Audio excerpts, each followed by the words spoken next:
Esta mensagem que pode ser considerada uma continuação da minha mensagem de ontem, quando lhes falei sobre o descanso da graça. E hoje eu falo sobre viva a graça de Deus. Uma história já conhecida. Quem já é criado no Evangelho já ouviu essa história tantas vezes. Já ouviu várias mensagens. E o grande desafio da gente pregar uma mensagem, um texto conhecido, é de que a gente, para não ser repetitivo, é tentado a inventar. Então orem por mim, para que a palavra seja fielmente exposta. Lucas capítulo 15 é um dos trechos da Bíblia mais especiais das Escrituras. É uma parábola só, com 3 histórias. É muito comum a gente ouvir pessoas falando a parábola da ovelha perdida, a parábola da dracma perdida e a parábola do filho pródigo. Mas Lucas 15, 3 vai dizer: então contou-lhes esta parábola. E aí são 3 histórias, numa mesma parábola, numa mesma comparação. A chave para o entendimento desta parábola, com essa trinca de histórias, é o versículo 2. Mas os fariseus e os escribas o criticavam, dizendo: este recebe pecadores e come com eles. A crítica exposta por essas autoridades religiosas do tempo de Jesus, fariseus e escribas, religiosos, cumpridores da lei, era de que Jesus recebia pecadores. Olha só, a graça sempre provoca escândalo. Como que Jesus pode receber gente desqualificada? E mais do que isso, come com eles. Jesus tem comunhão com os desacreditados, com os descredibilizados, com aqueles a quem a sociedade coloca à margem. E daí então 3 histórias: uma da ovelha que se perde, outra da moeda que é perdida, e outro com um filho que resolve deixar o pai, mas volta, e que junto dessa história tem também um outro ato, do outro que fica em casa, mas que não tem acesso ao coração do pai. De modo que essa terceira história, o personagem principal não é o filho, nem o que sai, nem o que fica, mas é o pai. O pai cheio de graça. Por isso que a grande ideia, Dani, dê um clique, por favor. Deus é um pai incuravelmente gracioso.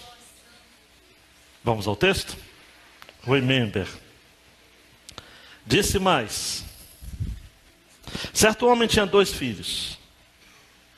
O mais moço disse ao pai: pai, dá-me a parte dos bens que me cabe por herança.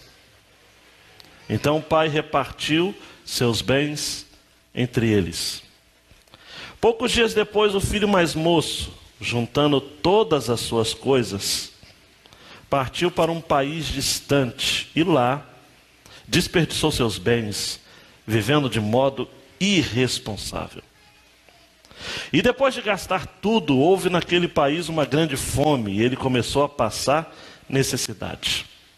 Então se colocou a serviço de um dos cidadãos do país e este o mandou para os seus campos para cuidar de porcos. Ele desejava encher o estômago com as alfarrobas que os porcos comiam, mas ninguém lhe dava nada. Ele, porém, caindo em si, disse: quantos empregados de meu pai têm fartura de comida, e eu estou aqui, passando fome. Vou me levantar, irei até meu pai, e lhe direi: Pai, pequei contra o céu e contra ti. Não sou digno, ou não sou mais digno de ser chamado teu filho. Trata-me como um dos teus empregados. E levantando-se, foi para o seu pai. Estando ele ainda longe, seu pai ouviu. Encheu-se de compaixão e, correndo, lançou-se ao seu pescoço e o beijou. E o filho lhe disse: Pai, pequei contra o céu e contra ti. Não sou mais digno de ser chamado teu filho. Mas o pai disse aos servos: trazei depressa a melhor roupa, e vestiu. Ponde-lhe um anel no dedo e sandálias nos pés. Trazei também o melhor bezerro e matai-o. Comamos e alegremo-nos, porque este meu filho estava morto e reviveu. Havia se perdido e foi achado. E começaram a se alegrar. Amém? Deus, por favor, inunde o nosso coração com a tua palavra. E torna-nos cativos, concentrados, a despeito de qualquer questão externa. E venhamos a olhar para a tua palavra. No nome de Jesus. Amém. E amém. Estamos diante de uma das histórias, como eu já disse a vocês, mais conhecidas no meio evangélico. Um comentarista fez questão de chamá-la de o Evangelho no Evangelho. Porque expressa justamente a mensagem da graça. E a graça é a essência do Evangelho, enquanto a lei é a essência da religião. E a graça é a aceitação dos pecadores por parte de um Deus incuravelmente gracioso, sem qualquer mérito ou dignidade da nossa parte. É a aceitação dos indignos, dos esfarrapados, dos descamisados espiritualmente. A primeira porção que eu quero salientar está nos versos 11 a 6. Nós estamos diante de um absurdo, o absurdo de um filho que não se sente em casa, dentro de casa. A atitude do filho mais novo reflete uma rebeldia bem característica dessa fase da vida chamada juventude, do ser humano desprovido de absolutos morais. Diz nos versículo 12 que este jovem chega diante do pai e diz: Pai, dá-me a parte dos bens que me cabe por herança. Talvez este filho, ao fazer esse pedido, estava desejando a morte do pai. Mas por incrível que possa parecer, algo que não era comum nos dias de Jesus, e não é comum também nos nossos dias, o pai demonstrou um amor quase incrível, concedendo-lhe o que ele havia pedido. O pai não fala absolutamente nada, se silencia. O texto diz secamente: o pai repartiu seus bens entre eles. Daí então esse jovem resolve sair de casa, e diz o versículo 13 que, juntando todas as suas coisas, parte para um país distante. Essa expressão país distante não é apenas um lugar geograficamente longe, mas é um lugar inacessível ao coração do pai. Ao menos era o que ele pensava. Terra distante aqui, como já disse um outro comentarista, é distante em muitas direções. Não apenas em quilômetros, mas sobretudo em motivação. O jovem ignora o silêncio do seu pai, e ele deveria considerar o silêncio do seu pai um presságio, um aviso de que algo ruim estava por acontecer. Mas ele não entendia assim. Aquele jovem seguiu o seu próprio coração. E assim como aquele pai, o nosso Deus também, vez por outra, nos deixa sair, nos deixa ir para o nosso lugar distante, por nossa própria conta. Muitas vezes nós saímos da influência da graça, nos partimos, nos afastamos, queremos ter o controle sobre a nossa vida. E Deus deixa aí. E Deus deixa aí. Até onde você vai? Versículo 14 diz, versículo 13 ainda, de que este jovem desperdiça os seus bens nesse país distante, porque ele vivia de modo irresponsável.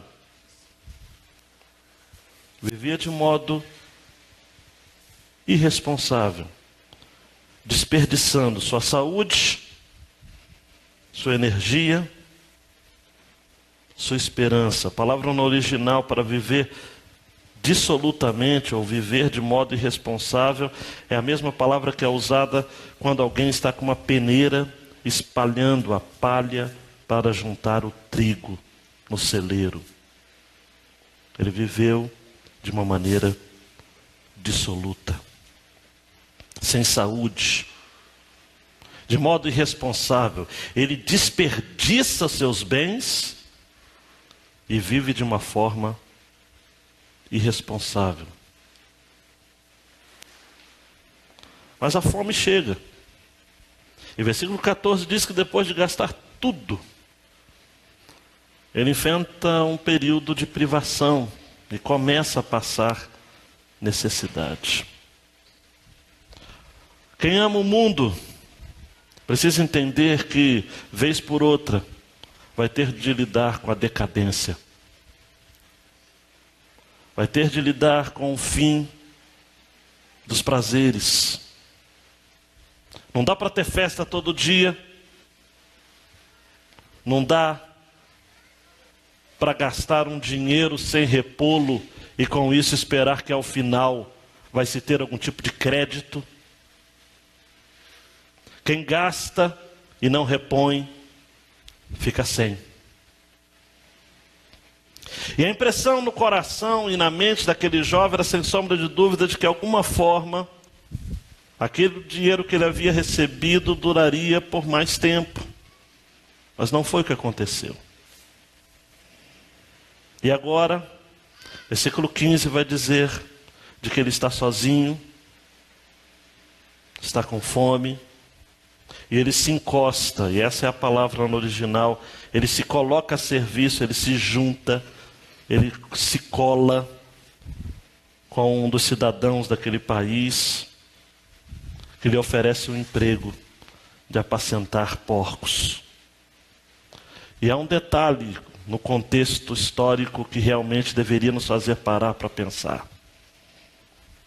Jesus está contando a parábola no contexto judeu. E para os judeus os porcos eram animais imundos.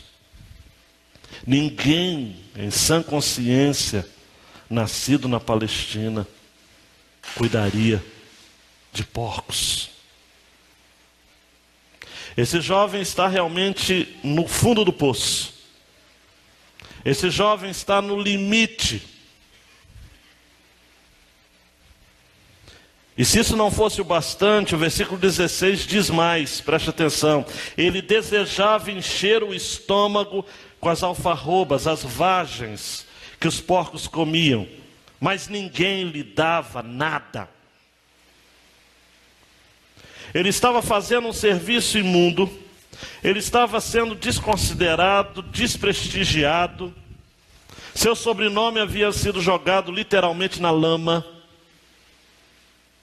seus sonhos haviam naufragado. Ele agora está numa situação difícil, porque não diz que ele queria, que ele comia com os porcos, diz que ele desejava se alimentar com as vagens, com as alfarrobas que os porcos comiam. E a expressão que para mim é destaque, ou merece destaque, no finalzinho do versículo 16 é: ninguém lhe dava nada. Talvez alguns aqui já tenham vivido isso. Quando chegavam com dinheiro para um bar, por exemplo, para comemorar uma semana de trabalho, talvez você estivesse rodeado de amigos. Mas quando você está enfrentando uma situação difícil, de penúria, e você vai olhar de um lado e do outro e procurar alguém para lhe ajudar, ninguém vai lhe dar nada. Ninguém vai lhe dar nada. Há uma versão que diz assim, ó, ninguém lhe costumava dar alguma coisa.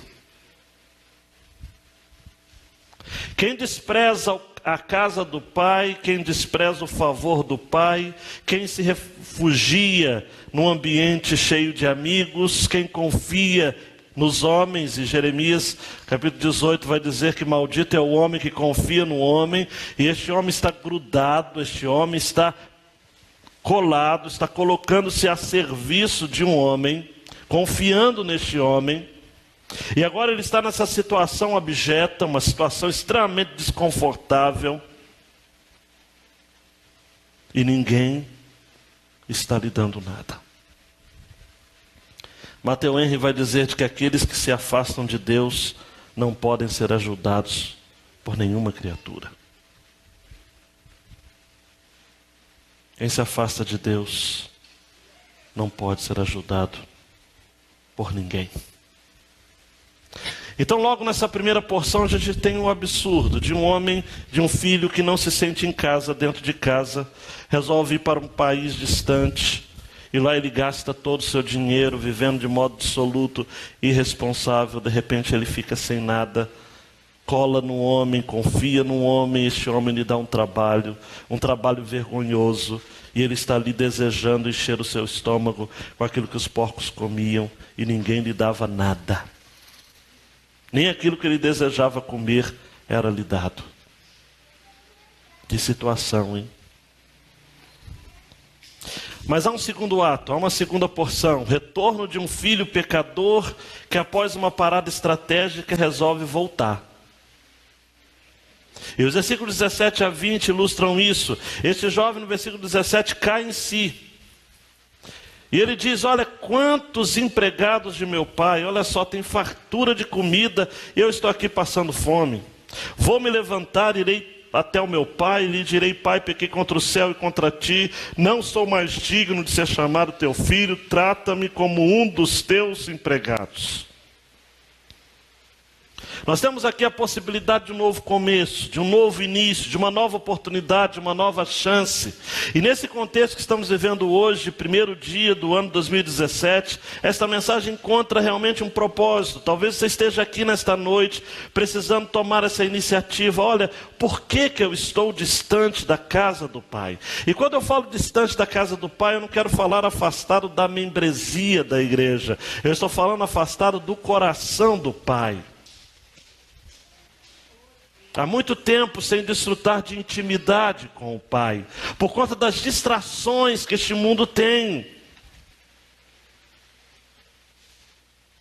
E muitas vezes nem quando você para, você não consegue parar para pensar em Deus. Este jovem só lembrou do Pai aqui, nessa ocasião, quando ele estava na pior. Eu lhe pergunto, você precisa chegar a este ponto? Este jovem cai em si e diz, olha quantos empregados, quantos assalariados do meu pai têm fartura, e eu estou aqui passando fome. Eu vou me levantar. Ele descobre que ele está vivendo uma insanidade, e o pecado traz em si, de fato, uma ideia de insanidade. E ele se lembra que ele era filho, e ele deseja voltar, mesmo considerando no versículo 19 que ele não era mais digno de ser chamado filho.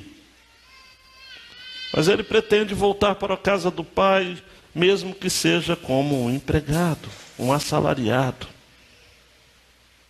Ele diz, vou me levantar, vou tomar uma atitude, vou deixar essa síndrome de coitadinho. E ele ensaia um discurso, pai, pequei contra o céu e perante ti, todo pecado antes de ser contra o próximo é contra Deus. Eu já não sou digno. Essa expressão eu não sou digno é uma expressão característica de quem quer viver na graça. Reconhece a sua indignidade pessoal. E eu direi: pai, pequei contra o céu, perante ti, já não sou digno de ser chamado teu filho. Então me trata, não como filho, mas como um empregado. Me parece que agora o coração desse jovem está mudado, seu orgulho foi quebrado. Quando o pródigo abandonou o lar, ele disse para o pai: dá-me. Ele exigiu seus direitos, ele estava cheio de autoconfiança, presunção: dá-me. Agora o vocabulário muda, ele diz: trata-me como um dos teus empregados. Porque antes ele era ou se sentia alguém que estava na posição de exigir alguns direitos. Agora ele diz: não sou mais digno. Ele havia mudado. Ele havia mudado. E agora nós temos o terceiro ato. Um Deus que é pai tem os seus filhos em constante aliança consigo mesmo. Os versículos seguintes, a partir do versículo 20, fala de que ele, levantando-se, foi para o seu pai. E seu pai, ainda longe, o viu. Encheu-se de compaixão, correndo, lançou-se ao seu pescoço e o beijou. É interessante nesse texto que eu preciso destacar que não foi ele que viu o pai. Foi o pai que o viu. Não somos nós que estamos esperando ou visualizando esse dia do reencontro. Mas é o pai que nessa parábola certamente não dormia direito há muitos anos, porque aguardava a chegada do seu filho. O texto vai dizer que ainda longe o seu pai o viu, encheu-se de compaixão. E a palavra no original para compaixão é ter os seus intestinos revirados. E ele corre, mesmo sendo vergonhoso para um homem nos tempos bíblicos de idade correr. Ele se lança ao pescoço daquele jovem e o beija. E a palavra no original para beijar não é apenas dar um beijo de afeto, é beijar repetidamente. Ele beija o teu filho várias vezes.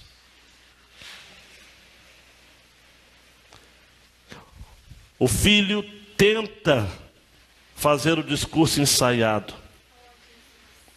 Pai, pequei contra o céu e contra ti. Não sou mais digno de ser chamado teu filho. E logo ele é interrompido por um pai que até aqui estava em silêncio.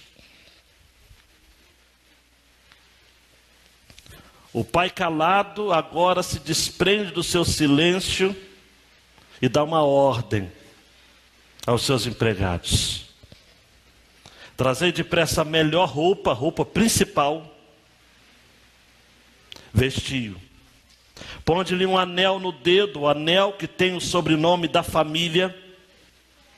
Sandálias nos pés, porque ele estava descalço, o que era muito comum dos servos e dos escravos.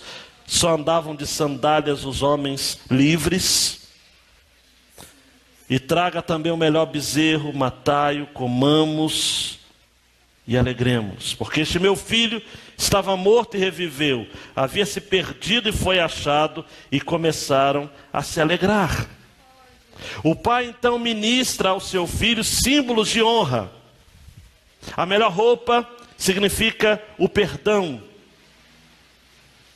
O anel representa o seu chamado e autoridade como filho, porque o anel tinha o brasão da família. As sandálias, o pai estava restituindo a filiação.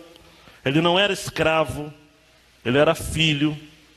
Ele diz que não era digno, e o pai não concorda que ele não seja digno. Porque a graça devolve ao pecador a sua dignidade. É restabelecida a relação filial. Isso não é implícito, é explícito.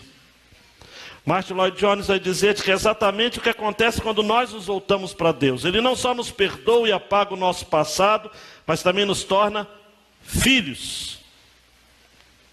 É o que nós vamos encontrar em João, por exemplo, no capítulo 1, versículo 12 e 13. Mas a todos os que o receberam, aos que creem no seu nome, deu-lhes a prerrogativa de se tornarem filhos de Deus, os quais não nasceram de linhagem humana, nem do desejo da carne, nem da vontade do homem, mas de Deus. De Deus. E mais do que nunca, amados, agora uma festa é convocada. O melhor cabrito, o melhor novilho, o melhor bezerro. Comamos e alegremos-nos. A chave de todas essas histórias dessa parábola é justamente a alegria. A alegria de quem recupera a sua ovelha, a alegria de quem recupera a sua moeda, e agora a alegria de quem recupera o seu filho. O nosso Deus é um Deus de alegria. Não podemos admitir, amados, vivermos carrancudos, porque o nosso Deus não guarda para si mesmo a sua alegria. Ele quer que todos participem. Este é o nosso Pai. Com Deus, a festa é sempre possível. Nós estamos diante, amados e amadas, daquilo que Henry Nouwen vai chamar de paternidade absurda. Em um dos seus livros, Henry Nouwen vai dizer de que há um tremendo vazio nesta paternidade espiritual, porque não há poder, não há sucesso, não há popularidade, nem fácil satisfação, mas esse enorme vazio é também o lugar de verdadeira liberdade, é o lugar onde não há nada mais a perder, onde o amor não tem amarras, e onde se encontra verdadeira força espiritual. Fazendo uma análise então das nossas vidas, da nossa história, da nossa caminhada com o Senhor, o que a gente pode levar para casa nesse primeiro domingo do ano? Aplicações que eu quero deixar guardado no seu coração. Primeira, Deus é um pai que deixa o filho sair de casa para aprender a valorizar aquilo que somente a casa pode oferecer. Olha para mim, eu quero que você tenha certeza absoluta de que quando você decide se afastar de Deus, Deus não vai se ajoelhar diante de você, dizendo por misericórdia que você fique. Ele vai respeitar a sua decisão. Até mesmo porque tal decisão já estava prevista em sua soberania. Sempre haverá aqueles que vão sair da casa do Pai. Sempre haverá aqueles que vão abandonar, virar as costas. E talvez você esteja aqui nesta noite, ou quem sabe acompanhando pela internet, esteja distante do Pai. Ele vai deixar você sair, até você aprender a valorizar aquilo que você tinha em casa.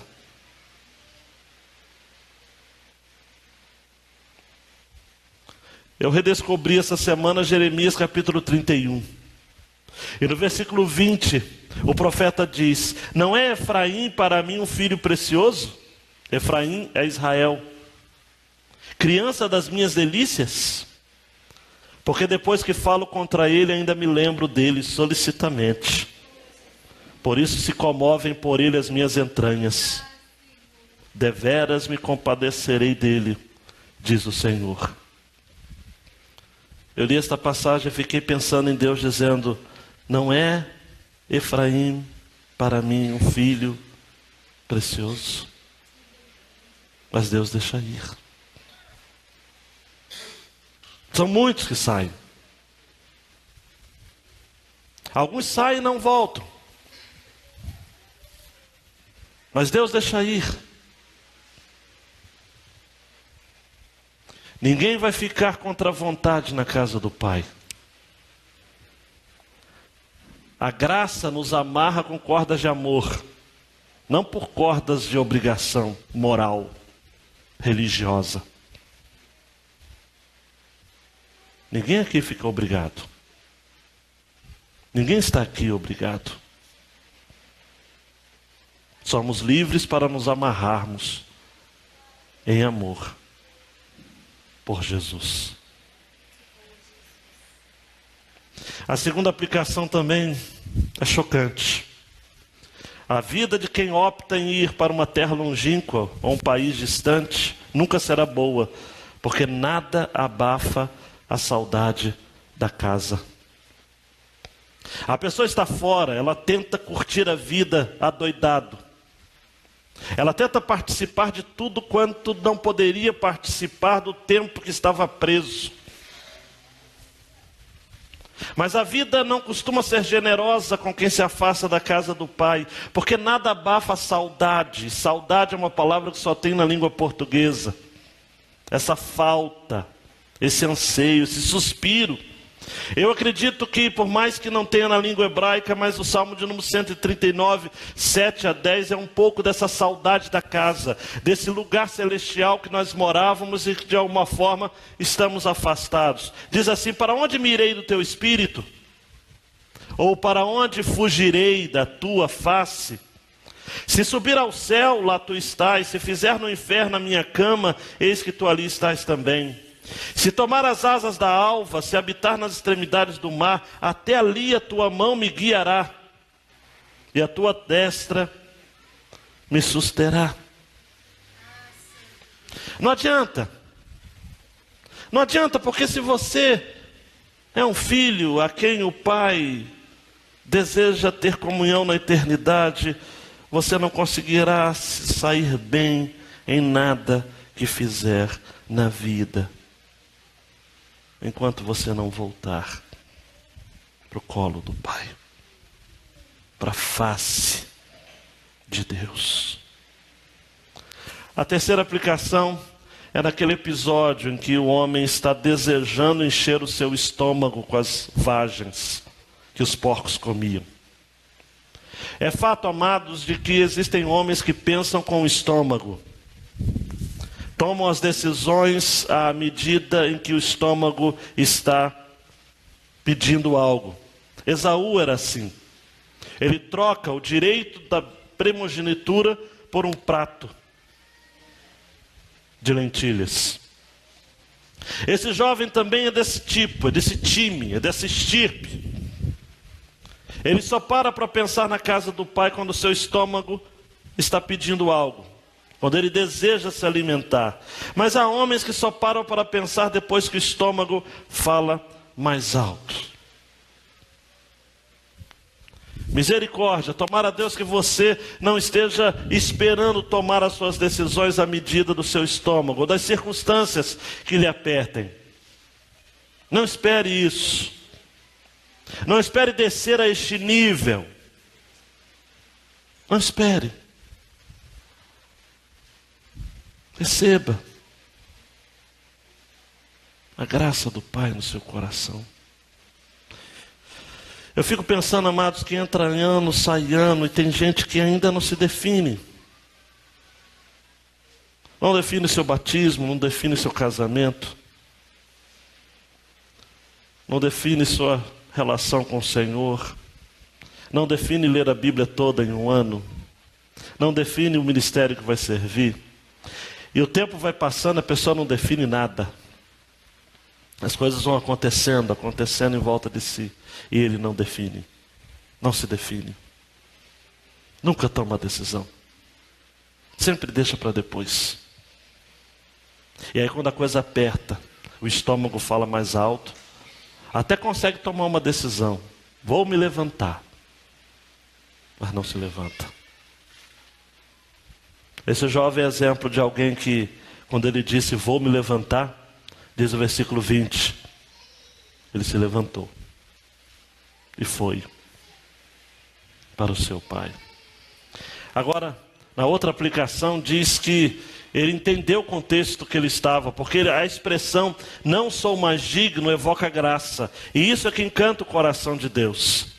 O que chama o coração de Deus é o reconhecimento de que nós não somos dignos, absolutamente, de receber nada, de reivindicar nada. O jovem que no começo da história diz, dá-me a parte que me cabe, Agora ele cai em si e diz: olha, trata-me como um dos assalariados. Eu não sou mais digno. E daí então esse jovem experimenta aquilo que está na próxima aplicação, que é uma frase de C.S. Lewis. Porque ele encontra o coração de um pai que é Deus, ou um Deus que é cheio de graça, e que ele presenciou e vivenciou isso. Deus não quer algo de nós, Ele simplesmente nos quer. E este Deus que é Pai, então recebe o seu filho, com aquilo que ele tinha de direito? Não. Ele não tinha direito a uma melhor roupa, ele não tinha direito a um novo anel, ele não tinha direito a sandálias nos pés, muito menos ele não tinha direito a uma festa. Mas é graça, porque Deus não quer algo de nós, Ele simplesmente nos quer. E daí a gente começa a ficar em crise com a graça de Deus, e a gente olha para os nossos pecados, a gente fica em crise. Em Romanos capítulo 8, amados, versículos 15 em diante, nós vamos encontrar, olha: porque não recebestes o espírito de escravidão para vos reconduzir ao temor, mas o espírito de adoção, pelo qual clamamos: Abba, Pai. O próprio Espírito dá testemunho ao nosso espírito de que somos filhos de Deus. E se somos filhos, também somos herdeiros, herdeiros de Deus e co-herdeiros de Cristo. Se é certo que sofremos com Ele, para que também com Ele sejamos glorificados.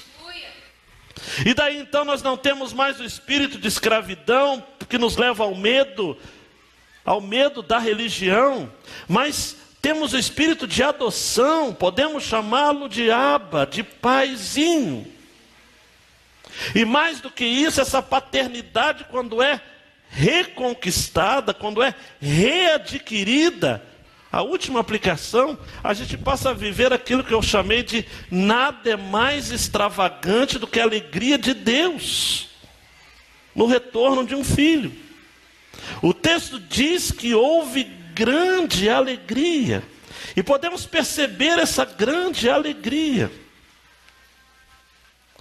E nós estamos acostumados, amados, a vivermos um evangelho que precisa ser sinônimo de grande alegria. Lucas capítulo 2, versículo 10, vivendo um pouco aí o clima de Natal, o anjo lhes disse aos pastores: não temais, porque vos trago novas de grande alegria para todo o povo. É que hoje na cidade de Davi vos nasceu o Salvador, que é Cristo o Senhor. Isaías capítulo 9 vai dizer: olha, a região que estava vivendo em aflição, escuridão, viu nascer, viu raiar uma grande luz, alegria, vida, graça. Versículo 24 do capítulo 15: porque este meu filho estava morto e reviveu, tinha se perdido e foi achado, e começaram a alegrar-se. Olhe para mim, dando mais um clique. Deus é um Pai incuravelmente gracioso. Eu quero terminar esta mensagem relembrando, para quem já viu, um trecho do livro chamado A Festa de Babette. E também foi feito em filme, bastante antigo. Havia uma comunidade no litoral dinamarquês, onde as líderes eram mulheres, 2 irmãs, filhas de um pastor luterano, que havia sido uma referência para aquela comunidade. E a história do livro, do filme, que foi retratado, mostra realmente uma comunidade sisuda. Todas as mulheres eram obrigadas a usar vestes longas e não podia ser nada colorido. Os homens também sisudos. Pessoas daquela comunidade não se falavam, perdão nunca era liberado. E essas duas mulheres regiam então a comunidade com requintes assim de seriedade religiosa, legalista, onde a palavra alegria não era experimentada.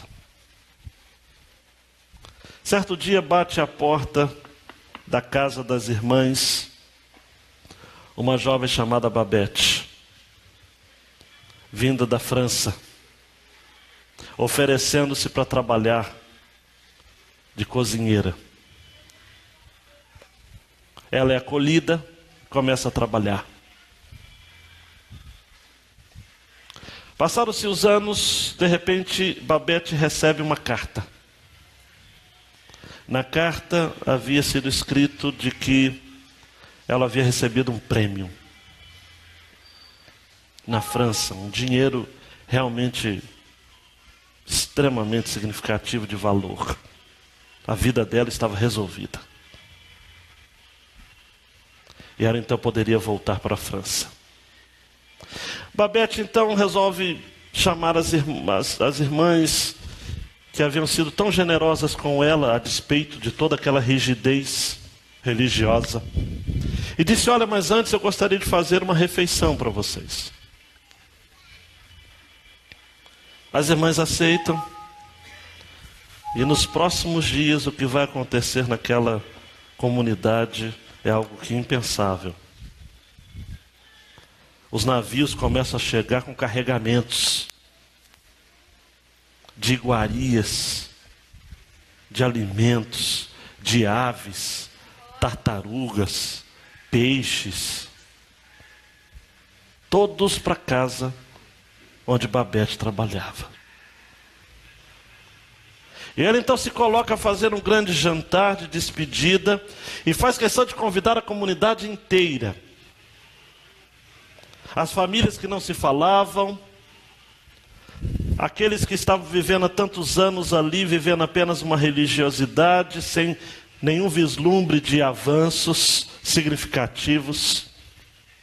E ela prepara então aquela refeição de modo farto. Um general presente ali, ao final daquela refeição, diz assim: olha, todos nós fomos informados de que a graça deve ser buscada no universo. E na nossa estupidez humana, em nossa visão abreviada, imaginamos que a graça divina seja finita. Porém, chega um momento em que os nossos olhos são abertos e vemos e entendemos que a graça é infinita. A graça, meus amigos, não exige nada de nós, a não ser que aguardemos com confiança e a reconheçamos com gratidão. Ele fica encantado com a graça, com a generosidade e também por algumas coisas que acontecem durante o jantar. Pessoas que estavam brigadas há tanto tempo começam a conversar e a sorrir. E a comida, amados, a culinária foi elemento ali usado por Deus para ativar a vida, para ministrar realmente a alegria, o favor, a saúde àquelas pessoas. Terminado o jantar, então Babette está com a sua cozinha cheia de vasilhames.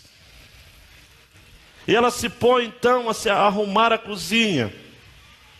As donas da casa, aquelas irmãs que lideravam a comunidade, estavam realmente em polvorosa, nunca haviam visto aquilo.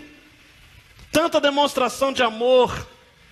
E não entendiam aquilo que aquele general havia dito: a graça não exige nada de nós, a não ser que aguardemos com confiança e a reconheçamos com gratidão. Mas sem querer aquele homem havia antevisto algo. Porque quando as irmãs chegam para Babette e falam o seguinte: olha, mas uma pena é que esse foi seu jantar de despedida, porque em breve você não vai estar mais com a gente, né? E Babette olha para aquelas senhoras e diz o seguinte: não, eu vou continuar com vocês. Mas como? E o dinheiro que você precisa estar recebendo? Você precisa dar prosseguimento à sua vida, você está muito bem. Falou: não, todo o dinheiro eu tinha de direito receber. Eu investi nesse jantar.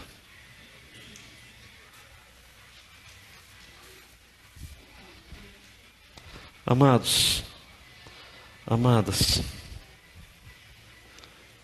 quando a gente lê que este meu filho estava morto e reviveu, havia se perdido e foi achado, e começar a alegrar-se, nós precisamos entender que a graça de Deus faz isso por nós.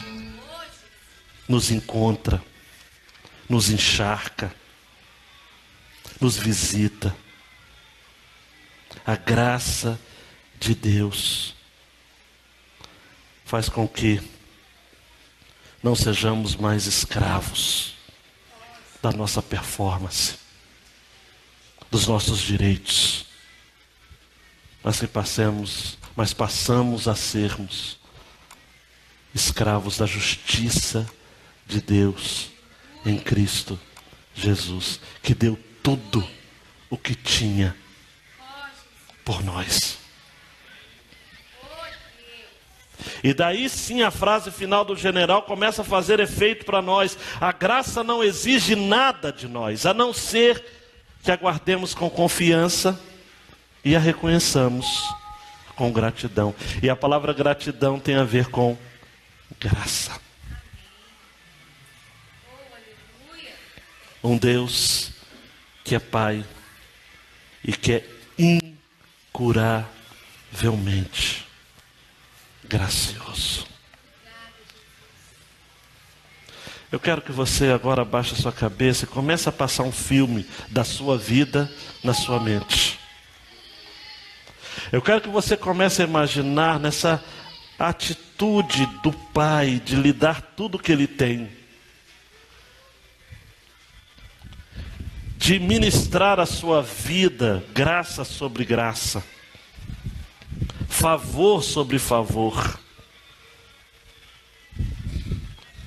E o quanto você precisa estar vivendo agora, aguardando, com confiança e reconhecendo com gratidão tudo isso que você tem recebido livremente em Jesus. Um banquete que você não entrou com nada. Um banquete que você foi convidado sem ter direito. Mas que por graça você tem participado. Você tem vivido.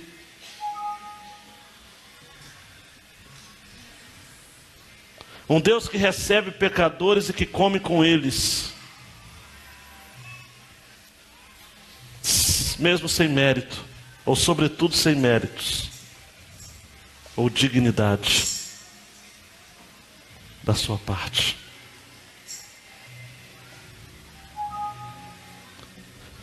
E você então vai estar respondendo a pergunta mais séria que eu tenho para fazer nesta noite. Por quê? Vez por outra, você se afasta, ou pensa em se afastar da casa do Pai? Por quê? O que te leva a afastar-se da casa